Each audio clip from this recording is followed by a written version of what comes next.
दोस्तों हाल ही में मैंने गैंगर नाम की एक मिस्ट्री थ्रिलर मूवी देखी है जो कि इसी साल 2025 में रिलीज हुई है।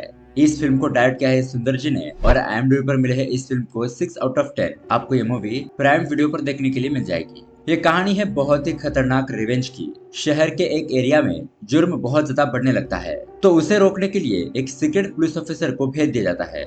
इसी दौरान एक लड़की लापता होती है और मिनिस्टर ने छुपाए हुए 100 करोड़ रुपए कहीं चोरी हो जाते हैं। अब यहाँ पर यह सब कुछ किसने किया और क्या वो पुलिस ऑफिसर शहर में बढ़ रहे जुर्म को पूरी तरीके से जड़ से मिटा पाएगा, यही देखेंगे हम आज की कहानी में। ये कहानी बहुत ज्यादा सस्पेंस और थ्रिल से भरी हुई है। साथ ही साथ आपको इसमें बहुत ही ट्विस्टफुल सीन और कॉमेडी भी देखने को मिलेगी, इसलिए वीडियो को अंत तक जरूर देखिएगा। तो दोस्तों अगर आपको हमारे वीडियोस पसंद आते हैं तो वीडियो को लाइक और चैनल को सब्सक्राइब जरूर कीजिए। चलिए शुरू करते हैं आज की कहानी की शुरुआत में हम मिनिस्टर मोती हसन को देखते हैं जो यहाँ पर अपने दो खास लोगों को मिलने के लिए आता है। और उन दो खास आदमियों के नाम होते हैं बाली आरसन और दूसरे का नाम होता है कोटी आरसन। उनका तीसरा एक भाई था जिसका नाम था मुड़ी आरसन, लेकिन उसकी मौत हो चुकी है और आज ही उसकी बरसी होती है, जिसकी वजह से आज उन लोगों के घर पर बहुत बड़ा कार्यक्रम होता है और यहाँ पर सब लोगों के लिए खाना भी बन रहा होता है। अब मिनिस्टर मुड़ी आरसन की फोटो को फूल अर्पित करता है और अपने दो आदमियों से बातचीत करता है। अब तभी यहाँ पर हम उनके घर पर तारा नाम की एक नौकरानी को देखते हैं। वो यहाँ पर बर्तन मांजने का काम कर रही होती है और उसकी बेटी रम्या भी उसकी मदद कर रही थी। अब तारा यहाँ पर अपनी बेटी को स्कूल जाने के लिए कहती है, मैं यहाँ का सारा काम कर लूंगी, तुम स्कूल जाओ। अब यहाँ स्कूल आने के बाद हमें पता चलता है कि आज उनके स्कूल में स्पीच देने का कंपटीशन चल रहा है। यहाँ पर हम स्कूल की टीचर सुचिता को देखते हैं जो रम्या के पास आकर खड़ी हो जाती है, लेकिन इससे पहले एक दूसरी लड़की रम्या के साथ घड़ी की शर्त लगाकर जाती है। कहती है कि इस बार वही कंपटीशन जीतेगी, लेकिन अब रम्या के पास कोई भी घड़ी नहीं थी, इसलिए वो चैलेंज एक्सेप्ट नहीं करती। तो सुचित्रा मैडम अपनी घड़ी उसे निकाल कर दे देती है और कहती है कि मुझे पता है तुम ही जीतोगी, तुमने इस कंपटीशन के लिए बहुत ही अच्छी तरीके से तैयारी की है। और अब उसके बाद जब रम्या स्पीच देती है तो सभी लोग उसका भाषण सुनकर प्रभावित हो जाते हैं और इस कंपटीशन में एक नंबर रम्या को ही मिलता है। लेकिन दोस्तों उसके अगले सीन में हम देखते हैं शाम को रम्या की माँ तारा मैडम सुचिता के पास आती है और बताती है कि रम्या स्कूल के बाद से घर पर नहीं लौटी है। वो दोनों उसे बाहर ढूंढने के लिए जाते हैं, लेकिन उसका कोई फायदा नहीं होता। रम्या उन्हें कहीं पर भी नहीं मिलती। इसी तरह से रम्या को ढूंढते ढूंढते एक हफ्ता बीत जाता है। पुलिस में भी कंप्लेंट कर दी थी, लेकिन उसका कुछ फायदा नहीं होता। इसलिए परेशान होकर सुचिता हायर पुलिस ऑफिसर को लेटर लिखती है कि हमारे स्कूल में रम्या नाम की एक लड़की अचानक ही कहीं गायब हो गई। हमने जाकर लोकल पुलिस में उसकी मिसिंग की कंप्लेंट लिखवा दी है, लेकिन पुलिस उसके ऊपर सीरियसली कार्रवाई नहीं कर रहे।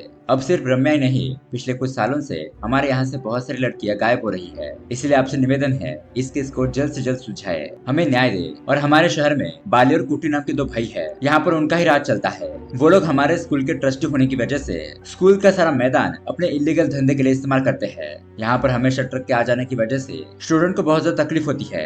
हमारे पूरे मैदान में उनके ही ट्रक खड़े रहते हैं और इतना ही नहीं, वो पानी बेचने के धंधे के पीछे कुछ 2 नंबर का धंधा ही चला रहे हैं। इसलिए उन लोगों को भी सजा मिलनी चाहिए। इस मामले में आप जल्द से जल्द कार्रवाई कीजिए, वरना हम सारे टीचर लोग और पेरेंट्स लोग मिलकर यहाँ पर धरना देंगे और अगर उसके बाद जो कुछ भी होगा तो उसकी जिम्मेदारी आपकी होगी। इस तरह से सीनियर पुलिस ऑफिसर को मेल लिखकर सेंड कर देती है।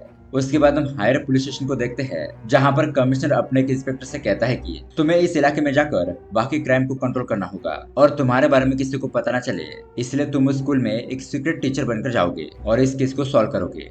तो इंस्पेक्टर इस केस की फाइल लेता है और वहां से निकल जाता है। यहाँ पर हमें उसका चेहरा दिखाई नहीं जाता। अब उसके अगले दिन हम देखते हैं सुचिता रम्या की लापता होने वाली फोटो हर जगह पर लगा रही होती है ताकि जल्द से जल्द उसे ढूंढा जा सके। तभी वहाँ पर हम हमारे कहानी के हीरो श्रवण को देखते हैं। श्रवण सुचिता से पूछता है कि मैडम यहाँ पर हायर सेकेंडरी स्कूल कहाँ पर है? मैं वहाँ पर पीटी के सब्जेक्ट के लिए नया ज्वाइन हुआ हूँ। सुचिता कहती है कि ओ अच्छा, मैं भी उसी स्कूल में साइंस पढ़ाती हूँ, चलिए हम दोनों ही साथ में चलते हैं। उसी तरह से ये लोग स्कूल में आ जाते हैं, लेकिन श्रवण यहाँ पर बहुत सारे ट्रक देखकर थोड़ा हैरान हो जाता है। उन ट्रक के बारे में पूछने पर सुचिता उसे बताती है कि सर आप यहाँ पर नए हो ना, तो धीरे धीरे आपको सब कुछ पता चल जाएगा। अब 2 महीने के बाद उनके स्कूल में स्पोर्ट्स कंपटीशन होता है और उसी लिए स्टूडेंट की तैयारी करवाने के लिए श्रवण सर की यहाँ पर न्यू ज्वाइनिंग हुई थी और प्रिंसिपल के पास जाने के बाद वो यहाँ पर साइन वगैरह भी करता है। अब यहाँ पर किसी क्लास के बाहर हम मुकुंद और उसके दो दोस्तों को देखते हैं। मैथ के टीचर अपनी किताबें लेकर वहां से जा रहे थे, लेकिन तभी उनमें से एक लड़का बीच में टांग अड़ा कर उन्हें गिरा देता है, सुचिता यह देख लेती है और उस लड़के को थप्पड़ मारने के लिए जाती है कि अपने टीचर के साथ ऐसा करते हैं, लेकिन वो लड़का सुचिता का हाथ ही पकड़ लेता है। तब मुकुंद कहता है कि ऐसे मैडम को कोई रोकता है भला, चलो मैडम का हाथ छोड़ दो और मैडम से सॉरी कहो। तो वो लोग सॉरी कहते हैं और यहाँ पर सुचिता मुकुंद से कहती है कि तुम इन लोगों के साथ रहना बंद कर दो वरना तुम भी बिगड़ जाओगे। अब उसके बाद हम यहाँ पर प्लेग्राउंड में इस स्कूल में एक ऑलरेडी पीटी टीचर होते हैं उन्हें देखते हैं, जिनका नाम होता है सिंगाराम। अब सिंगाराम को पता चलता है कि उनके स्कूल में एक और पीटी टीचर आया है, तो वो खुद को अच्छा दिखाने के लिए श्रवण के साथ कंपटीशन करता है। यहाँ पर फुटबॉल का मैच शुरू हो जाता है, जिसमें कि श्रवण जब हिट करता है तो यहाँ पर सिंगाराम नेट के साथ ही उड़ जाता है। लेकिन दोस्तों जब सिंगाराम बॉल को हिट करता है तो वो बॉल इधर उधर लगती है और वापस से उसकी तरफ आते हुए मैथ्स के टीचर के सर पर लग जाती है। अब चोट लगने की वजह से मैथ के टीचर को हॉस्पिटल में ले जाया जाता है। वहाँ पर सुचिता मैडम ने रम्या के लापता होने के फोटोज लगवाए थे, लेकिन गुंडे बाले आसन के लोगों ने वहाँ पर बाले के पोस्टर लगाए थे। अब सुचिता वहाँ पर आकर बाले के पोस्टर फाड़ देती है और वहाँ पर मौजूद बाले के गुंडों को डांटती है। हम यहाँ पर स्कूल में गायब हुई लड़की को ढूंढने की कोशिश कर रहे हैं और तुम लोग यहाँ पर अपने साहब की बढ़ाइयाँ मारने के लिए उसके पोस्टर छाप रहे हो। तो वो गुंडा उसके ऊपर गुस्सा करने लगता है, कहता है कि हमारे मालिक के बारे में उल्टा सीधा कहा तो मैं यहीं पर काट के रख दूंगा। लेकिन सुचिता भी डरने वालों में से नहीं थी। तभी वहाँ पर पुलिस आता है और कहता है कि तुमने अभी अभी एक आदमी को मारा है, वो हॉस्पिटल में पड़ा है, इस लफड़े को छोड़ दो। अब सिंगाराम ने भी यहाँ पर पोस्टर फाड़े थे, इसलिए वो गुंडा उसे धमकाते हुए कहता है कि मैं तुम्हें नहीं छोड़ूंगा, जिससे कि सिंगाराम बहुत ज्यादा डर जाता है। अब उसके बाद हम देखते हैं सारे टीचर्स को रहने के लिए कुछ जगह दी गई थी। नए टीचर श्रवण भी वहाँ पर रहने के लिए आते हैं, लेकिन उससे पहले यहाँ पर सिंगाराम गाना गाकर सुचिता को इरिटेट कर रहा था, इसलिए वो गुस्से में आकर ऊपर से पानी फेंकती है, लेकिन वो पानी तो श्रवण के ऊपर आकर गिरता है। अब सुचिता तुरंत ही नीचे आती है और उससे माफी मांगती है, कहती है कि सॉरी, मैं किसी दूसरे आदमी के ऊपर पानी डाल रही थी, लेकिन सारा पानी आपके ऊपर गिर गया। श्रवण कहता है कि कोई बात नहीं। खैर अब उसके अगले दिन हम देखते हैं बाले अपने गुंडों के साथ स्कूल में आता है। उन्हें यहाँ पर देखकर सिंगाराम तो बहुत ज्यादा डर जाता है और छुप जाता है ताकि वो लोग उसे मार ना सके। बाले स्कूल के अंदर जाता है और सुचिता को धमकाने लगता है, कहता है कि तुमने मेरे पोस्टर फाड़ने की हिम्मत कैसे की और तुमने क्या कहा था, तुम मुझे चप्पल से मारोगी। सुचिता कहती है कि जरूरत पड़ने पर वो भी करूंगी, तुम्हारी वजह से स्कूल के बच्चों की जिंदगी बर्बाद हो रही है। यहाँ स्कूल के मैदान का इस्तेमाल तुम अपने इलीगल धंधे के लिए कर रहे हो, ये बात यहाँ पर सभी लोगों को पता है, लेकिन तुम्हारे खिलाफ कोई आवाज नहीं उठा था, इसलिए आज तुम बचते आ रहे हो। अब यहाँ पर ये सारी बातें सुनने के बाद बाले को गुस्सा आता है और वो उसे कहता है कि तू एक टीचर है तो टीचर की तरह काम कर, और अगर ऐसा नहीं करोगी तो वो सुचिता का पल्लू खींचकर उसे डराने लगता है। अब ये देख के सुचिता तो कुछ भी नहीं कर पाती, सारे लोग बस ये तमाशा देख रहे थे।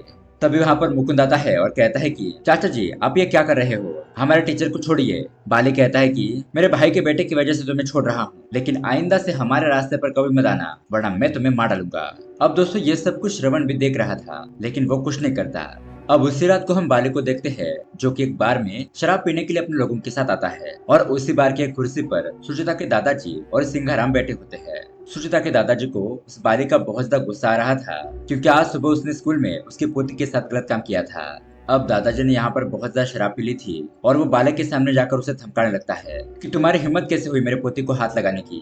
अब बाले उसे जबरदस्ती शराब पिलाते हुए कहता है कि अबे बुढ़े, तुम्हारे तो घर पर बैठकर भजन करने का टाइम चल रहा है। और यहाँ पर दादाजी को लग रहा था कि सिंघाराम इन गुंडों को मार देगा, लेकिन सिंघाराम तो बाले और उसके लोगों को देखकर वो तो कहीं छुप जाता है। लेकिन दोस्तों तभी अचानक हम वहाँ पर श्रवण को देखते हैं, वो अपना चेहरा एक लाल कपड़े से ढक देता है और आज सुबह जो बाले ने गलत काम किया था उसको याद करते हुए श्रवण उन सभी लोगों के साथ फाइटिंग करना शुरू कर देता है। वो उनकी एक एक करके अच्छी तरीके से धुलाई करता है, बाले को इतना मारता है उसकी तो हड्डी पसली एक हो जाती है। यहाँ बार में भी इतनी तोड़फोड़ मच जाती है कि बाले के सारे गुंडे जख्मी हो जाते हैं और कुछ तो वहाँ से भाग जाते हैं। तभी वहाँ पर सुचिता अपने दादाजी को घर पर ले जाने के लिए आती है और बाले और उसके गुंडों को जख्मी देखकर वो बहुत ज्यादा खुश हो जाती है।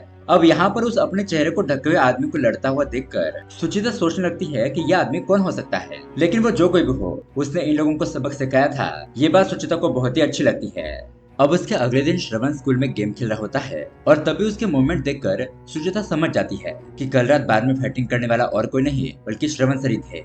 वो उसके पास आती है और कहती है कि कमिश्नर सर ने आपको यहाँ पर सीक्रेटली ऑपरेशन करने के लिए भेजा है ना, मुझे सब पता है, मैंने ही तो कमिश्नर सर को लेटर लिखा था, मुझे पता है आपको छुपाने की जरूरत नहीं है, मैं इसके बारे में किसी को नहीं बताऊंगी। ऐसा कहकर वो वहाँ से चली जाती है। अब सिंघाराम ने कल रात उस गुंडे बाले के बेहोश हो जाने के बाद उसके साथ सेल्फी ली थी और गलती से वो फोटो व्हाट्सएप पर सभी लोगों को सेंड हो गई थी। इसलिए स्कूल के सभी टीचर और बच्चे सिंघाराम को बढ़िया काम किया ऐसा कहकर उसकी तारीफ करने लगते हैं। सिंघाराम मन में सोचने लगता है कि मैंने ही बाली को मारा है। लगता है इस बात पर सब लोग विश्वास कर रहे हैं, तो ये सोचकर वो तो खुश हो जाता है। लेकिन फिर वहाँ पर बाली के गुंडे आते हैं और उसे उठाकर ले जाते हैं। अब यहाँ हॉस्पिटल में सब गुंडों की हालत देखकर वो बाली से माफी मांगने लगता है। कहता है कि सर मुझे माफ कर दीजिए, मैंने कुछ नहीं किया है। क्या मेरी शक्ल देखकर आपको लगता है मैं आपको मार सकता हूँ? आज तक मैंने एक मच्छर भी नहीं मारा, तो आपको क्या मारूंगा? और आपके ये गुंडे तो इतने मोटे हट्टे कट्टे हैं। अब बाली उसके ऊपर गुस्सा होकर उसे यहाँ से जाने के लिए कहता है, क्योंकि उसे पता था कि इस आदमी ने उसके ऊपर हमला नहीं किया है। अब उसके बाद सिंघाराम के वहाँ से बाहर आने के बाद कल रात जिस बार में फाइटिंग हुई थी उस बार में काम करने वाला विमल सिंघाराम के पीछे ही पड़ जाता है। कहता है कि कल रात तुमने जिस बार में तोड़फोड़ की है वहाँ पर मैं काम करता हूँ और उस बार के ओनर ने मुझे डांट कर काम से निकाल दिया है। कहा है कि सारे नुकसान भरपाई करोगे तभी तुम्हें काम पर रखूंगा और करीब करीब खर्चा 7 लाख रुपए आएगा। अब उस तोड़फोड़ के सारे पैसे तुम्हें ही देने होंगे।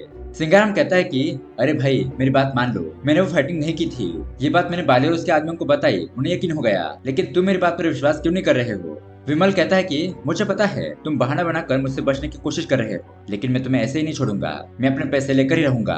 अब उसके बाद यहाँ पर स्कूल में सभी स्टूडेंट की स्पोर्ट्स की तैयारी शुरू हो जाती है। श्रवण सर सभी बच्चों की प्रैक्टिस लेने लगते हैं और इसी दौरान वो कुछ बातें इन्वेस्टिगेट भी कर रहे थे। तभी हम देखते हैं कि अचानक से एक बच्चा ऊपर से नीचे गिर जाता है। तुरंत ही सभी लोग उसे हॉस्पिटल लेकर जाते हैं और थोड़ी देर के बाद में सुचित्रा वहाँ पर आती है। वो अपने साथ एक स्टूडेंट को लेकर आई थी और वो बच्चा सभी लोगों को बताता है कि मेरा दोस्त गलती से नहीं गिरा था, बल्कि उसे जानबूझकर गिराया गया था। दरअसल दोस्तों बाली का भाई कोटी उनके स्कूल के पास एक फैक्ट्री होती है और उस फैक्ट्री को कोटी संभालता है। ये लोग वहाँ पर पानी की टैंक सप्लाई करते हैं, लेकिन इसके ऐड में वो स्पिरिट नाम की एक चीज भी सप्लाई करते थे। लेकिन गलती से उस बच्चे ने उस टैंक में से स्पिरिट पी लिया था, जिससे कि उसकी तबीयत बिगड़ गई और वो बेहोश हो गया। अब वो आदमी कोटी को कॉल करके ये बात बता देता है, तो कोटी कहता है कि अगर हमारे गलत धंधे के बारे में लोगों को पता चल गया तो बहुत ज्यादा गड़बड़ हो जाएगी। तुम उस बच्चे को ऊपर से नीचे फेंक दो और आइंदा ऐसी गलती कभी मत करना। अब यहाँ पर सुचिता कहती है कि मैं उस कोटी को आसानी से नहीं छोड़ूंगी। तभी वहाँ पर पुलिस और कोटी उस बच्चे के पेरेंट्स को लेकर आते हैं। पेरेंट्स कहते हैं कि हमारा बच्चा स्कूल जाते वक्त सुबह उसने कुछ खाना नहीं खाया था, इसलिए वो बेहोश आकर गिर गया। दरअसल वो डर में आकर ऐसी बातें कर रहे थे और ये केस क्लोज करने के लिए कहते हैं। लेकिन सुचित्रा पुलिस से कहती है कि सर ये सब कुछ झूठ है, मैं कंप्लेंट करूंगी, आप एफआईआर लिखिए। लेकिन अब कोटी गुस्से में आ जाता है। वो सुचित्रा से कहता है कि मेरा भाई पॉलिटिशियन है, इसलिए उसने तुम्हारे साड़े पकड़कर तुम्हें छोड़ दिया था, लेकिन मैं उसका भाई हूँ, इसलिए अगर तुमने मुझसे पंगा ले लिया तो मैं तुम्हें कहीं का नहीं छोड़ूंगा। ऐसी धमकी देकर वो वहां से चला जाता है और पुलिस भी कुछ नहीं कर पाती। लेकिन यहाँ पर श्रवण ये सारी बातें चुपचाप सुन रहा था। अब उसके अगले ही दिन हम देखते हैं वहाँ के गांव में एक बहुत बड़ा फंक्शन होता है। मतलब कि वहाँ के मंदिर में देवी की बहुत बड़ी पूजा होती है और मेला लगा होता है। बहुत सारे लोग वहाँ पर दर्शन करने के लिए आए थे और उन लोगों ने मेकअप करके अलग अलग रूप धारण किए थे। तभी हम यहाँ पर कोटी की फैक्ट्री को देखते हैं। अचानक से वहाँ की लाइट चली जाती है और वो लोग कुछ समझ पाते तभी वहाँ पर एक बंदा आकर जिसने की कुछ अलग ही रूप धारण कर लिया था। और दरअसल दोस्तों ये श्रवण होता है। दरअसल वो यहाँ पर कोटी को सबक सिखाने के लिए आया था और वो कोटी और उसके आदमियों को इतना मारता है कि वो सभी लोग तो जख्मी होकर अधमरे हो जाते हैं। श्रवण उन सभी लोगों के हाथ पैर तोड़ देता है और वहाँ से जाते वक्त फैक्ट्री में आग लगाकर वहाँ पर सब कुछ तहस नहस कर देता है।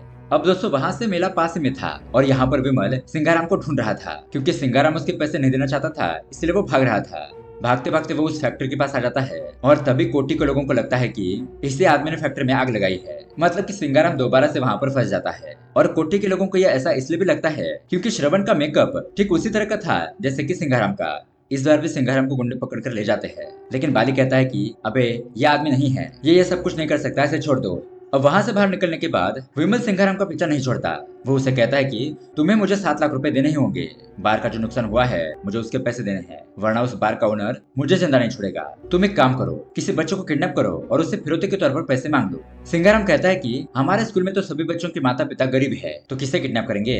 अब विमल कहता है कि तो फिर तुम मुकुंद को किडनैप करो, बाली और कोटी उसके चाचा है, उनके पास तो बहुत सारे पैसे हैं। सिंघाराम कहता है कि अगर ये बात उन लोगों को पता चल गई तो वो तो मुझे मार डालेंगे। विमल कहता है कि अब तुम्हें इतना रिस्क तो लेना होगा। सिंघाराम कहता है ठीक है, मैं कोशिश करता हूँ। अब उसके अगले दिन स्कूल में श्वेता नाम की एक बच्ची का बर्थडे होता है और वो चॉकलेट देने के लिए सुचिता मैडम के पास आती है। तभी सुचिता उस बच्चे के हाथ में अपनी घड़ी देखकर शॉक रह जाती है। वो पूछती है कि बेटा ये घड़ी तुम्हें कहाँ पर मिली। वो बच्ची बताती है कि इसे तो मुझे मेरे पापा ने दिया है। तो अब यहाँ पर सुचिता को शक हो जाता है कि ये घड़ी तो मैंने रम्या को दी थी और रम्या के लापता होने के बाद आज मुझे घड़ी दिखाई दी है, जरूर कुछ ना कुछ गड़बड़ है। इसलिए वो ये बात बताने के लिए श्रवण के पास जाती है, लेकिन उससे पहले रास्ते में उसे मुकुंद मिलता है। वो उसे पूछता है कि मैडम आप इतने परेशान क्यों हो। वो बताती है कि मैं श्रवण सर से मिलने के लिए जा रही हूँ, मुझे उनको एक इन्फॉर्मेशन बतानी है। अब मुकुंद कहता है कि सर तो अभी क्लास में होंगे और वो बच्ची श्वेता है ना, उसके पिताजी की ज्वेलरी की दुकान है, लगता है उनके यहाँ पर ये घड़ी कोई गिरवी रखकर गया होगा। मैडम मैं उस दुकान को जानता हूँ, हम वहाँ पर जाकर पूछताछ करते हैं। तो ये दोनों गाड़ी में बैठकर उस तरफ जाने लगते हैं और श्रवण ऊपर से उन दोनों को गाड़ी में बैठकर जाता हुआ देख लेता है। वो यहाँ पर अपना काम कर रहा था, तभी उससे खिड़की के बाहर एक जगह से सिगरेट का धुआं आता हुआ दिखाई देता है। वो वहाँ पर जाकर देखता है तो मुकुंद के दो दोस्त वहाँ पर सिगरेट पी रहे थे और मोबाइल के अंदर कुछ लड़कियों की नेकेड वीडियो देख रहे थे। उन लोगों ने स्कूल के बाथरूम में कैमरा फिट किया था। अब श्रवण उन लोगों को डांटने लगता है और कहता है कि तुम लोग ये सब कुछ क्या कर रहे हो। अब वो दोनों लड़के घबरा जाते हैं और सच्चाई बताना शुरू करते हैं। और दोस्तों यहाँ पर आता है बहुत बड़ा ट्विस्ट। दरअसल वो मुकुंद कोई दूध का धुला लड़का नहीं था, वो अपने चाचा की तरह ही गुंडा था। उसने ही लड़कियों के बाथरूम में कैमरा फिट किया था और रम्या जब बाथरूम में गई थी तो उसकी वीडियो रिकॉर्ड हो गई थी। अब जैसा कि हमें पता है रम्या की माँ तारा बाले के घर पर बर्तन मांजने का काम करने के लिए जाती थी, तो उस दिन रम्या भी उसकी मदद करने के लिए गई थी और वो वहाँ पर मुकुंद के फोन को देखती है और उसके अंदर अपनी वीडियो को देखकर वो तो शॉक रह जाती है। फिर वो मुकुंद से जाकर झगड़ा करती है कि तुम यहाँ पर स्कूल में रहकर ऐसी वीडियो बना रहे हो, इसके बारे में मैं टीचर को और सब लोगों को बताऊंगी। लेकिन दोस्तों मुकुंद उसके सर पर वार करके रम्या को वहीं पर मार देता है और इसमें वो अपने दो दोस्तों को भी शामिल कर लेता है। अब उन दोनों स्टूडेंट की ये बातें सुनने के बाद श्रवण को शक हो जाता है कि सुचिता तो मुकुंद के साथ गई है, कहीं उसके साथ कुछ गलत ना हो जाए। इसलिए वो सुचिता को कॉल करके मुकुंद की सच्चाई बताने की कोशिश करता है। लेकिन यहाँ पर हम देखते हैं कि जिस रास्ते से ये लोग जा रहे होते हैं तो वहाँ पर बहुत ज्यादा भीड़ होती है और भजन करते हुए कुछ लोग जा रहे थे, इसलिए फोन पर ठीक से आवाज सुनाई नहीं देती और मुकुंद भी जानबूझकर हॉर्न बजाने लगता है। अब उसके बाद वो लोग सोनार की दुकान पर पहुंचते हैं। वो सोनार बताता है कि मुकेश नाम का एक आदमी यहाँ पर आया था जिसने घड़ी यहाँ पर गिरवी रखी। ये बात सुनकर मुकुंद कहता है कि मैडम ये मुकेश तो हमारी भट्टी में काम करता है, चलिए मैं वहाँ पर आपको लेकर चलता हूँ। इस तरह से वो लोग भट्टी की तरफ जाने लगते हैं और तभी रास्ते में विमल उन दोनों को देख लेता है। वो सिंघराम को कॉल करके तुरंत ही यहाँ पर बुलाता है, कहता है कि मुकुंद यहाँ से कहीं जा रहा है, हम उसको पकड़कर किडनैप कर लेते हैं। अब श्रवण भी सुचिता को ढूंढते हुए उस भीड़भाड़ वाली जगह पर पहुंचता है जहाँ से लोग कीर्तन करते हुए जा रहे थे। तभी वहाँ पर एक आदमी ने अपने ड्रोन से सब कुछ रिकॉर्ड कर लिया था। तो श्रवण वहाँ पर रुककर उस फुटेज को देखता है और सुचिता किस तरफ गई है यह उसे पता चल जाता है। यहाँ भट्टी के पास आने के बाद मुकुंद अपने आदमी मुकेश से कहता है कि मैंने तुम्हें उस लड़की रम्या को जलाकर मारने के लिए कहा था और मैंने जो तुम्हें पैसे दिए थे वो क्या कम पड़ गए थे जो तुमने उस लड़की की घड़ी को सोनार को बेच दिया। अब इसी की वजह से इस मैडम को भी उसके बारे में पता चल गया है, इसलिए अभी से भी मार दो। ये बात सुनकर सुचिता तो शॉक ही रह जाती है और वो अपनी जान बचाने के लिए वहाँ से भागने लगती है। लेकिन अब वहाँ पर बहुत सारे गुंडे मौजूद होते हैं जो उसके ऊपर हमला कर देते हैं, उसे बहुत ज्यादा मारते पीटते हैं और फाइनली वो उसे जान से खत्म करने ही वाले थे। लेकिन तभी वहाँ पर श्रवण पहुंच जाता है। वो उन लोगों से फाइट करके उन्हें जख्मी कर देता है। इतने में वहाँ पर सिंघाराम और विमल भी पहुंच चुके थे। ये लोग भी फाइटिंग देखकर शॉक रह जाते हैं।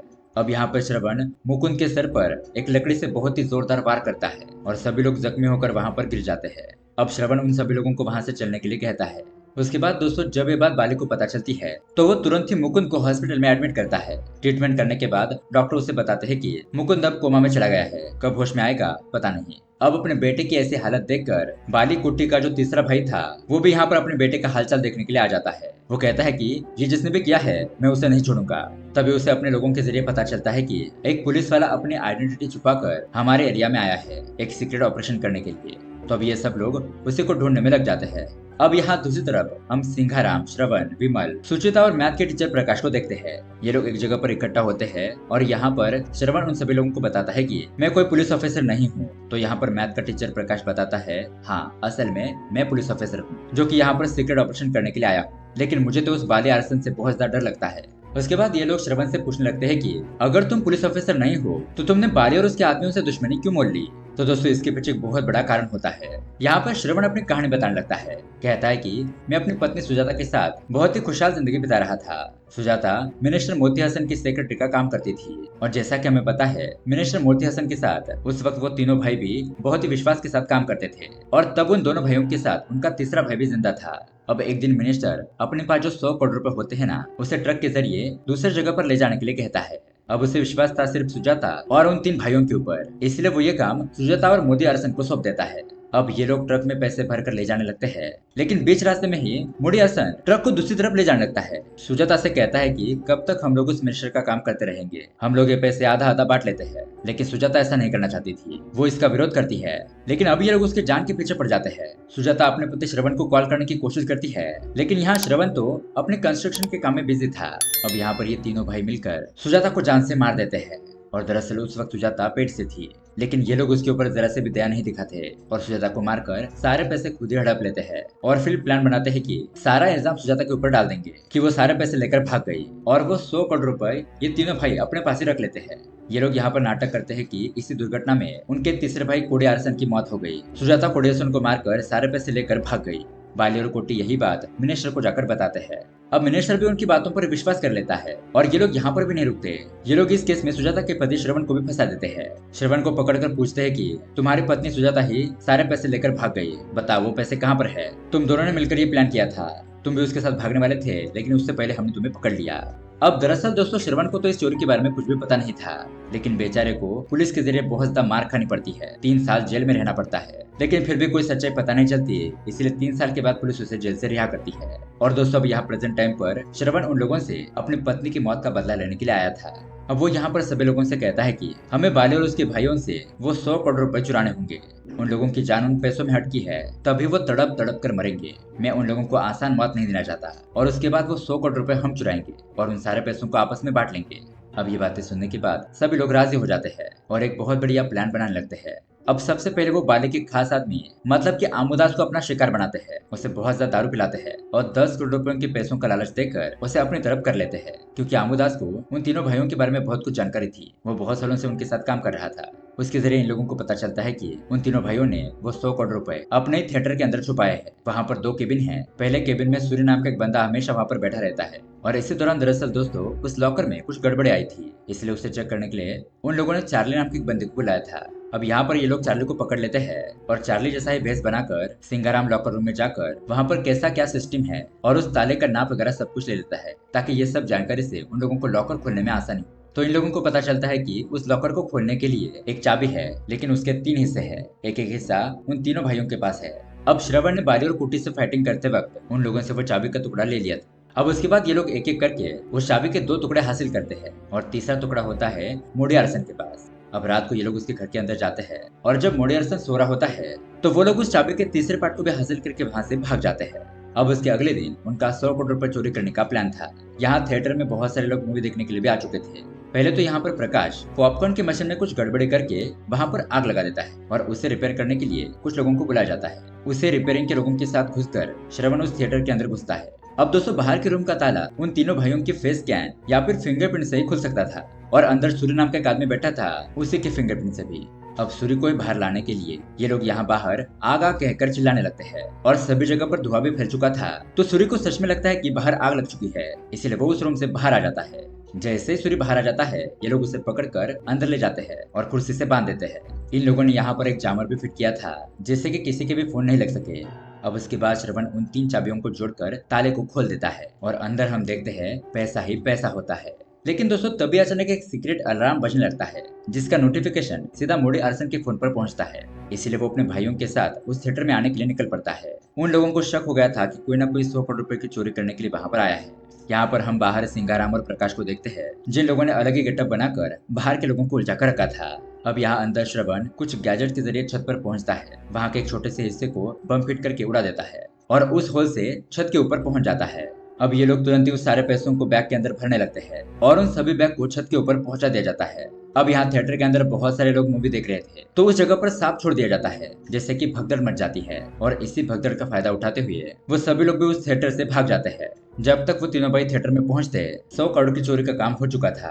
अब पैसा चोरी हुआ देखकर वो लोग तो बहुत ज्यादा परेशान हो जाते हैं, उन लोगों को कुछ समझ नहीं आता और ये सीन यहीं पर कट हो जाता है। अब उसके बाद हमें ठीक 1 महीने बाद का सीन दिखाया जाता है। यहाँ पर इन सभी लोगों को लग रहा था कि श्रवण उन लोगों को चूना लगाकर सारे पैसे अकेला ही चुरा कर ले गया। लेकिन दोस्तों ठीक 1 महीने बाद सभी लोगों के घर पर एक फ्रिज आता है। ये लोग जब उस फ्रिज को ओपन करके देखते हैं तो उसके अंदर 10-10 करोड़ रुपए होते हैं और इतने सारे पैसे देखकर वो सभी लोग बहुत ज्यादा खुश हो जाते हैं, क्योंकि दोस्तों पुलिस ऑफिसर प्रकाश को अपनी पत्नी का इलाज करवाना था। उसकी पत्नी बहुत ज्यादा बीमार थी जिसके लिए उसे बहुत सारे पैसों की जरूरत थी। उसके बाद अंबुदास को अपनी 3 बहनों की शादी करवानी थी, जिसके लिए उसे बहुत सारे पैसे लगने थे और अब इतने सारे पैसे देकर वो भी बहुत ज्यादा खुश हो जाता है। कहानी के एंडिंग में हम देखते हैं कि दरअसल श्रवण ने मिनिस्टर मोती हसन को कॉल करके सारी सच्चाई बता दी थी कि उन तीनों भाइयों ने तुम्हें धोखा दिया। उन्होंने ही तुम्हारे सारे 100 करोड़ रुपए चुरा कर एक जगह पर छुपा कर रखे हैं और वो उसे सबूत भी देता है। इसीलिए अब मोती हसन उन तीनों भाइयों को गिरफ्तार करवाता है। पुलिस के जरिए उन लोगों को बहुत ही बेरहमी से मारता है ताकि वो लोग 100 करोड़ रुपए के बारे में बता सके, लेकिन उनके पास 100 करोड़ रुपए कहाँ पर थे, वो तो श्रवण ले गया था। और दोस्तों इसी के साथ ये कहानी यहीं पर एंड हो जाती है। तो दोस्तों ये कहानी आपको कैसी लगी हमें कमेंट करके जरूर बताइएगा। साथ ही ऐसे ही अमेजिंग मूवी देखने के लिए हमारे चैनल को सब्सक्राइब जरूर कीजिए। मिलते हैं अगली वीडियो में। Thanks for watching.